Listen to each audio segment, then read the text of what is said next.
नमस्कार, मी DT आंबेगावे. आपण पाहत आहात सत्य पोलीस टाइम्स. सामान्य जनतेचा आवाज बुलंद करण्यासाठी सत्य पोलीस टाइम्स या चॅनेलला आत्ताच सबस्क्राईब करा. तळे विभाग शिक्षण प्रसारक मंडळाचे द. तटकरे कला आणि वाणिज्य महाविद्यालयातील भूगोल विभागाच्या वतीने 1 जुलै 2026 रोजी कृषी दिन हा कार्यक्रम संपन्न झाला. भारताचे माजी केंद्रीय कृषी मंत्री तसेच महाराष्ट्राचे माजी मुख्यमंत्री वसंतराव नाईक यांच्या जयंतीनिमित्त महाराष्ट्र शासनाने त्यांच्या स्मरणार्थ 1 जुलै हा दिवस कृषी दिन म्हणून घोषित केलेला आहे.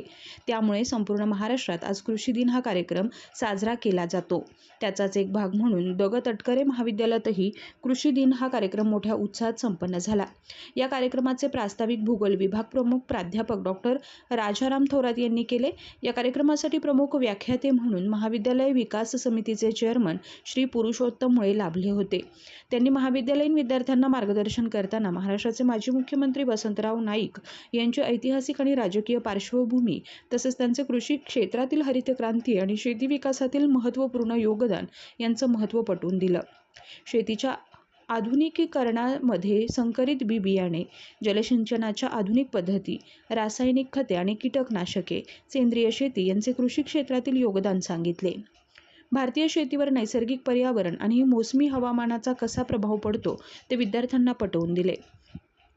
नैसर्गिक पर्यावरणाचं संतुलन राखण्यासाठी वृक्षारोपण आणि सेंद्रिय शेतीचं महत्त्व पटवून दिलं. तसेच रायगड जिल्ह्याला पूर्वी भाताचं कोठार म्हणून ओळखलं जात होतं, परंतु आज शहराकडे मोठ्या प्रमाणावर होणारे स्थलांतर तसेच शेतीमध्ये श्रम करण्याची उदासीनता या कारणामुळे भात शेतीखालील क्षेत्र मोठ्या प्रमाणावर घटले असून पडीत जमिनीचे प्रमाण वाढले. त्यामुळे युवकांनी आधुनिक सेंद्रिय शेतीकडे वळावे असं आव्हान केलंय.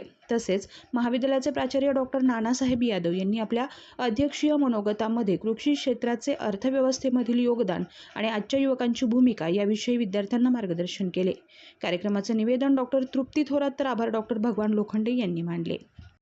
सामान्य जनतेचा बुलंद आवाज, सत्य पोलीस टाइम्स.